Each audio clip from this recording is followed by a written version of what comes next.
Pourquoi une voiture a-t-elle des vitesses et pourquoi leur agencement est-il aussi complexe en forme de fourche au lieu d'un ordre simple 1, 2, 3, 4, 5, marche arrière. Aujourd'hui, nous allons percer tous ces mystères avec une boîte de vitesse miniature.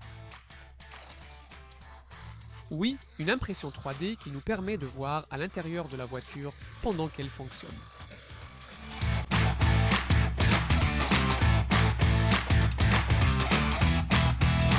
Pour commencer notre discussion, pourquoi avons-nous besoin de vitesse dans la voiture? Les moteurs à combustion, les moteurs qui utilisent de l'essence, de l'alcool ou du diesel, fonctionnent bien à une vitesse spécifique dans une plage de vitesse qui leur convient. Donc, ils fonctionnent bien s'ils tournent entre 1000 et 3000 fois par minute. Si vous essayez de faire tourner le moteur plus lentement que cela pour faire avancer la voiture, ou plus vite que cela pour la faire avancer, il va devenir faible. Il ne va pas bien fonctionner. Le moteur d'une voiture, par exemple, n'atteindra jamais 10 000 tours par minute. Il va trop chauffer, il va avoir plein de problèmes. En même temps, si vous le faites tourner très lentement, genre à 400 tours par minute, il devient très faible, il cale. Ça veut dire que si vous connectez directement le moteur à la roue de la voiture, il ne peut pas démarrer. Parce que la voiture doit démarrer lentement. En même temps, le moteur de la voiture ne pourrait pas non plus aller vite. Parce que la voiture a besoin de beaucoup de vitesse pour aller vite, et le moteur n'atteint pas cette vitesse. Alors, et maintenant, qui pourra nous sauver? Les engrenages. En utilisant deux engrenages, vous pouvez augmenter ou diminuer la vitesse du moteur. Regardez, ici en rouge, nous avons le moteur connecté à ce petit engrenage. Et ici, en vert, sur ce grand engrenage, nous avons la roue. Donc le moteur est sur un engrenage beaucoup plus petit que la roue. Cela signifie que lorsque je fais tourner le moteur, la roue va tourner beaucoup plus lentement. L'engrenage du moteur devra tourner environ 3 fois pour que la roue tourne une fois. Cela signifie que ce moteur est devenu 3 fois plus lent. Et bien sûr, on peut aussi faire l'inverse. On peut mettre un grand engrenage sur le moteur et un tout petit engrenage relié à la roue. Cela veut dire que lorsque je fais tourner celle-ci une fois, l'engrenage de la roue va tourner environ 3 fois. Donc ici, on aura un moteur qui est 3 fois plus rapide. Si tu utilises un vélo à vitesse, ce n'est pas nouveau pour toi, car c'est le principe même du vélo. C'est comme si cette partie à l'avant était le plateau, et cette partie à l'arrière était la cassette. Donc, au moment où j'ai un petit plateau à l'avant et un grand pignon à l'arrière, le vélo devient lent. Je peux monter une grande côte, etc. Quand je démarre, j'utilise ce réglage-là. Quand je veux aller vite, je fais l'inverse. Je mets le grand plateau à l'avant avec un petit pignon à l'arrière. Et là, j'ai un rapport qui est bien meilleur pour aller vite. Je pédale peu et le vélo avance loin. Avec le vélo, tu réalises aussi qu'il n'y a pas de magie. Au moment où tu fais ça, pour que le vélo aille plus vite, il a beaucoup moins de force. En revanche, quand tu fais ça, le vélo devient super lent, mais il devient beaucoup plus puissant. Exactement la même chose se passe dans la voiture. C'est comme si c'était la première vitesse. Tu avances lentement, mais la voiture est puissante. Celle-ci ressemble plutôt à la 5e ou 6e vitesse. Tu es déjà lancé, il suffit de garder la vitesse, la voiture n'a pas besoin de beaucoup de puissance. À l'intérieur, tu utilises sans le savoir un grand engrenage au moteur et un petit à la roue. Ce n'est peut-être pas facile à comprendre en théorie. Alors, on a fabriqué ici, regarde, un objet pédagogique sur le rapport d'engrenage. Alors imagine que ceci est l'axe, qui est relié à la roue de la voiture. Je vais même mettre la petite roue ici. Et sur cette roue, je vais mettre un ruban rouge, c'est juste pour qu'on comprenne facilement à quelle vitesse cette roue tourne. D'accord ? C'est juste pour marquer ce point ici. Et ceci sera notre moteur. C'est un moteur électrique, au moins on comprendra son fonctionnement. Premier exemple, l'engrenage avec le moteur électrique, un petit moteur et une roue reliée à un grand engrenage. C'est un peu comme la première vitesse de la voiture. Quand la voiture a beaucoup de force mais avance très lentement, tu peux voir, regarde. Cet engrenage tourne beaucoup et celui du bas tourne à une vitesse bien inférieure. Et logiquement, en conséquence, la roue tourne à peine. Cette voiture avance très lentement. Première vitesse. Maintenant, passons à une situation intermédiaire entre ces deux-là. Comme une seconde vitesse de voiture, d'accord, j'ai mis un plus grand engrenage. Regarde, tu peux voir que la vitesse de la roue est déjà bien différente. On va mettre une vitesse plus élevée, comme cette dernière ici. Faire filer cette voiture. Un grand engrenage relié au moteur.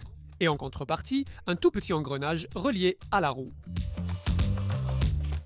Ah! Là, ça y est, regarde-moi ça, c'est magnifique. Un truc vraiment cool qu'on peut voir sur cette machine qu'on vient de construire. C'est la marche arrière. Première, deuxième, troisième, super.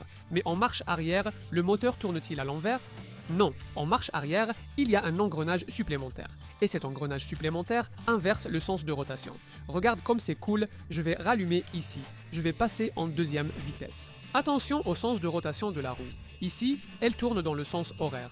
Maintenant, je vais la connecter à 2 engrenages. Donc, il faut 3 engrenages pour le mouvement complet. Tu peux remarquer que maintenant, la roue tourne dans le sens anti-horaire. Cet engrenage du milieu, c'est lui qui inverse le sens. D'accord? Ces engrenages servent à rendre le moteur plus lent, plus rapide, plus puissant ou moins puissant. Mais comment ça fonctionne vraiment à l'intérieur? Il y a genre un lutin qui tient le moteur dans sa main et change les engrenages comme ça? Non.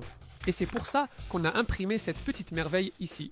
Dans une vraie voiture, cet ensemble d'engrenages se trouve à peu près au milieu de la voiture, un peu vers l'avant de l'endroit où tu t'assois en dessous. Ça s'appelle la boîte de vitesse. Normalement, la partie qu'on voit, c'est juste celle-ci. C'est le levier qui permet de changer les vitesses. On ne voit pas tous les engrenages qui travaillent en dessous pour nous, mais maintenant tu vas les voir. Dans la vraie vie, le moteur est connecté à cet axe vert ici en bas. Voici aussi l'embrayage devant. Nous verrons bientôt son utilité. Comme on ne va pas démarrer le moteur à combustion ici, on a branché ce petit moteur jaune, souvent utilisé pour fabriquer des robots sur Manual do Mundo. C'est lui qui va fournir l'énergie pour que tout notre ensemble fonctionne. La roue, elle est reliée à cet axe rose. Donc, quand on voit cet axe tourner vite, ça veut dire que la voiture va vite. Si l'axe tourne lentement, la voiture avance lentement. Pour commencer le jeu, on met la voiture au pointe-mort, d'accord? Le pointe-mort, c'est quand aucune vitesse n'est enclenchée. On met la boîte de vitesse dans cette position du milieu, ici, d'accord? Elle est bien libre. Ça veut dire qu'au moment où tu démarres la voiture, elle n'avance ni ne recule. Le moteur va tourner tout seul, il ne va rien se passer. 2, 3 et... Quelle petite merveille! On va comprendre. Le moteur, il est d'abord connecté à cet axe vert ici, d'accord? Donc, c'est comme si tous les engrenages verts étaient ceux-ci, d'accord? Ils représentent la partie du moteur, d'accord? J'ai dessiné à l'envers sur la lumière. La partie du moteur aurait dû être verte et cette partie rose. Mais bon, tu as compris. L'engrenage qui est connecté au moteur, ce sont ces engrenages verts, ici. Les engrenages qui sont connectés à la roue, ce sont ces engrenages roses. Mais pour l'instant, il n'y a encore rien de connecté. Tu peux remarquer que l'axe qui est relié à la roue, il est à l'arrêt. Il est libre. Et c'est ça le grand secret de la boîte de vitesse. Ces engrenages tournent librement sur l'axe. Un peu comme cet engrenage ici. Fais comme si c'était l'axe de la roue. Tu peux voir, regarde, je fais tourner l'engrenage et l'axe ne tourne pas. Et c'est exactement ce qui se passe ici. Tous ces engrenages tournent, mais ils ne sont pas connectés à l'axe. Donc, tu peux remarquer aussi que plusieurs engrenages tournent à des vitesses différentes. Si elles étaient reliées à l'axe, ce serait impossible car elles devraient tourner à la même vitesse. Passons une vitesse pour voir ce qui se passe. Pour passer la première, tu sais déjà. On met le levier tout à gauche, puis en avant, comme sur la plupart des voitures. Alors, on va faire exactement ça ici, mais en comprenant tout ce qui va se passer. Regarde, je mets ici à gauche. Et au moment où je pousse vers l'avant, il y a une petite tige bleue ici qui va bouger. Parce que l'extrémité du levier de vitesse en bas est reliée à cette petite tige bleue. Dans la voiture, le nom de ces tiges colorées, ici, qui sont bleues, vertes et rouges, c'est des tiges de sélection. Tu peux remarquer qu'ici en bas, il bouge une autre pièce. Cette pièce cuivrée, je la fais s'emboîter. Quand j'enclenche la première, elle s'emboîte vraiment dans ce grand engrenage rose ici. Regarde. Et si tu observes, au moment où ça arrive, la roue commence à tourner. Donc, si je mets la première vitesse ici vers l'avant, cette tige bleue, elle fait que cette pièce se connecte avec l'engrenage rose. Et à ce moment-là, la voiture commence à bouger. C'est parce que cet engrenage rose est devenu actif. Il s'est connecté à l'axe. Cette pièce cuivrée permet à l'engrenage de se connecter à l'axe. Donc, si on regarde ici maintenant, ce qui compte vraiment, ce qui fait fonctionner la voiture, c'est cet engrenage vert connecté à cet engrenage rose. Un tout petit engrenage connecté à un grand engrenage. Exactement, comme on l'a dessiné au tableau. C'est la première vitesse de la voiture. Regarde comme c'est cool. Je passe la première, la roue tourne. Je mets au point mort, elle se déconnecte, la roue s'arrête. Je passe la première, l'engrenage se connecte, la roue tourne. C'est mignon. Quand j'ai vu ça marcher pour la première fois, je me suis demandé, si on est au point mort, là, je suis au point mort. L'arbre principal est libre, il ne tourne pas parce que les engrenages sont tous libres autour de l'arbre. Comment, quand je passe la première, l'engrenage s'accouple à l'arbre. L'engrenage fait désormais partie de l'arbre. Pourquoi était-il auparavant libre et maintenant fixé? Qu'est-ce qui attache exactement l'engrenage à l'arbre pour le faire fonctionner? En regardant cette miniature ici, c'est très difficile à expliquer. J'ai regardé pendant longtemps et je n'ai pas réussi à comprendre. Alors, on a fait un modèle un peu géant, qui est celui-ci. Imagine donc qu'on est au point mort. Aucune vitesse n'est engagée. D'accord? Cet arbre n'est pas fixé à l'engrenage. Ils sont indépendants. Regarde, l'engrenage est libre. Elle peut donc tourner sans problème, mais n'influence pas l'arbre. Quand je passe la vitesse, il y a cette petite pièce couleur cuivre ici qui change de position et fait que l'engrenage s'enclenche. Donc ici, il y a l'engrenage et voici la pièce couleur cuivre. La première chose que tu vas remarquer, c'est que l'arbre a une saillie ici. Il a une sorte de rail des deux côtés. Et cette pièce couleur cuivre, elle glisse sur ce rail. Ça veut dire que c'est cette pièce qu'on va appeler dans la voiture le synchroniseur, ou l'ensemble de synchronisation. Parce qu'il y a plusieurs pièces, d'accord? Je simplifie un peu. Dans la voiture, c'est plus complexe parce que tu dois faire ça avec tout en mouvement. Donc, il y a certaines choses là qui servent à éviter que les engrenages ne frottent les uns contre les autres. Mais simplifions ici. Le synchroniseur est solidaire de l'arbre. Donc, quand l'arbre tourne, il tourne avec. Il est ainsi fixé à l'arbre. Donc, si on regarde à l'arrière, le synchroniseur a une rainure qui sert justement à le connecter à l'arbre. Mais de l'autre côté du synchroniseur, il y a un engrenage qui s'emboîte dans cet engrenage ici. Donc, cette pièce est faite pour s'emboîter dans celle-ci. Quand la voiture est au point de mort, cet engrenage tourne librement. Mais quand tu fais en sorte que le synchroniseur s'emboîte ici, maintenant l'engrenage est fixé à l'arbre. Le synchroniseur fait tourner l'engrenage en même temps que l'arbre. Il relie un peu les deux éléments. Il engage les deux éléments. Quand tu veux repasser au point mort, tu bouges le levier de vitesse. Et ce synchroniseur va déconnecter l'arbre de l'engrenage. Donc, encore une fois, l'engrenage n'est plus pris en compte. L'arbre tourne librement. Voyons ça dans la vraie vie alors. La première est engagée. Donc l'engrenage, cet engrenage ici, est actif. Regarde le synchroniseur là, je vais passer au point mort, regarde. Il recule et il va se détacher de l'engrenage. Quand il s'est détaché de l'engrenage, l'arbre est devenu libre et inactif, sans rien dessus. Si je réengage la première, il se reconnecte et redevient actif. On passe à la seconde, tu connais déjà la logique. Quand je prends ce levier de vitesse et que je le mets vers la deuxième, je vais bouger ici la tige de sélection encore une fois. La même tige de sélection que pour la première vitesse, d'accord? J'utilise toujours la même. Et le synchroniseur, au lieu d'utiliser cet ancien engrenage, il va utiliser un autre engrenage qui est à côté. Il va s'engager sur un autre engrenage qui est juste un peu plus loin ici. Vous voyez que l'arbre tourne bien plus vite qu'avant. On a maintenant un rapport qui augmente la vitesse.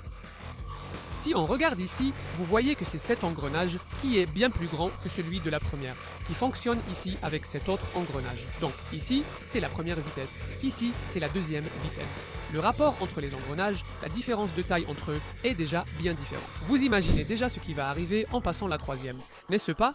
Mais cette fois, on change de tige de sélection. Jusqu'ici, on utilisait la bleue. Regardez, quand je passe à la troisième, je change la position de l'extrémité de mon levier de vitesse, cette pièce bleu clair ici, et elle va commencer à bouger la tige de sélection verte, qui contrôle d'autres engrenages. À ce moment-là, on remarque que les deux roues dentées engagées ici sont presque de la même taille, n'est-ce pas? Ce sont celles qui contrôlent la troisième vitesse. Et c'est vraiment intéressant d'observer la vitesse de l'arbre en première, deuxième, troisième et quatrième. Regarde. Très rapide en quatrième. Compare avec la première. À la prochaine. Aïe, je vais brûler. Oui, c'est pour ça qu'il faut de l'huile dans la boîte de vitesse. Parce que si ce n'est pas bien fait, les engrenages cassent tout. Mais sérieusement, ça arrive essentiellement parce que le synchroniseur de la deuxième était un peu déplacé et bloquait l'engrenage de la deuxième et de la quatrième en même temps. Ces deux engrenages ne peuvent pas fonctionner ensemble car leur vitesse diffère. En quatrième vitesse, qui dans le cas de cette boîte de vitesse ici est la plus rapide de toutes, tu peux déjà remarquer que l'engrenage du moteur est bien plus grand que celui qui est relié à la roue. Donc c'est cette situation qu'on a vue ici. L'engrenage du moteur est grand, celui de la roue est petit, cela donne une vitesse très élevée avec peu de force. Il nous reste à voir la marche arrière. que je vous ai déjà expliqué avec ce modèle ici. Elle possède un engrenage supplémentaire. Et dans notre cas, on va aussi utiliser une autre tige de sélection. On va utiliser la dernière là-bas, la rouge, qu'on n'avait pas encore vu fonctionner. D'ailleurs, on peut déjà voir la rouge fonctionner dans le sens inverse, n'est-ce pas? Quand je passe la marche arrière, regarde, ça va bouger cette pièce et tu peux remarquer qu'en bas, on a un troisième engrenage qui fonctionne. En plus de ces deux-là, celle qui est reliée au moteur et celle qui est reliée à la roue, on a le troisième engrenage qui fait inverser la rotation du moteur. Donc, si on compare, par exemple, l'arbre qui tourne là, la marche arrière avec la troisième, tu peux remarquer que la marche arrière tourne dans un sens, la troisième tourne dans le sens opposé. Voyons maintenant la séquence complète, maintenant qu'on a compris. Tu as bien compris comment fonctionne cette merveille d'ingénierie ici. Donc, pointe mort, j'enclenche la première, la voiture démarre. Bam, bam, deuxième, bam, troisième, et voilà, quatrième, la voiture est à sa vitesse maximale, et là, elle ne s'arrête plus. Second. Deuxième, première et pointe mort, on va faire une petite manœuvre, marche arrière, première, et on s'arrête. Mais au final, quand tu vas changer de vitesse dans la voiture, ce n'est pas juste déplacer le levier, tu dois aussi appuyer sur l'embrayage. À quoi sert l'embrayage? Il déconnecte le moteur de la boîte de vitesse. Donc le moteur serait connecté ici, c'est une sorte de friction qui existe. Quand tu relâches l'embrayage, une chose se connecte à l'autre. En appuyant sur l'embrayage, le moteur est déconnecté de la boîte de vitesse. C'est essentiel car un élément n'est pas pris en compte ici. Cet axe qui va vers la roue, il est fixé aux roues. Donc, en plus du moteur qui fait tourner ces engrenages verts, tu aurais les roues elles-mêmes qui feraient tourner les engrenages roses. Les deux fonctionnent en même temps. Tu dois déconnecter une chose de l'autre pour pouvoir changer de vitesse. Donc tu déconnectes le moteur de tout cet ensemble, y compris des roues, tu changes de vitesse et ensuite tu reconnectes le moteur. On pourrait faire une vidéo avec un embrayage miniature pour expliquer son fonctionnement. Mais je sais qu'on évoquera aussi la boîte de vitesse automatique dans les commentaires. Ça fonctionne avec un ordinateur qui contrôle ces vitesses-là? Comment ça marche? Il existe un type de boîte de vitesse qu'on appelle automatisée. C'est exactement ça, non? Cette machine contrôle ici le passage des vitesses. Ce type de boîte n'a pas vraiment marché. Quand tu vois une voiture automatique, ce n'est généralement pas ce modèle. Ce sera une boîte de vitesse très différente. Certains modèles ont des engrenages, d'autres une CVT avec courroie. Nous avons déjà fait une vidéo sur Manual do Mundo pour expliquer son fonctionnement. Ici, il n'y a pas de numéro de vitesse. C'est continu, sans première ni cinquième. Tu as une courroie qui tourne entre deux cônes. C'est vraiment, vraiment fou.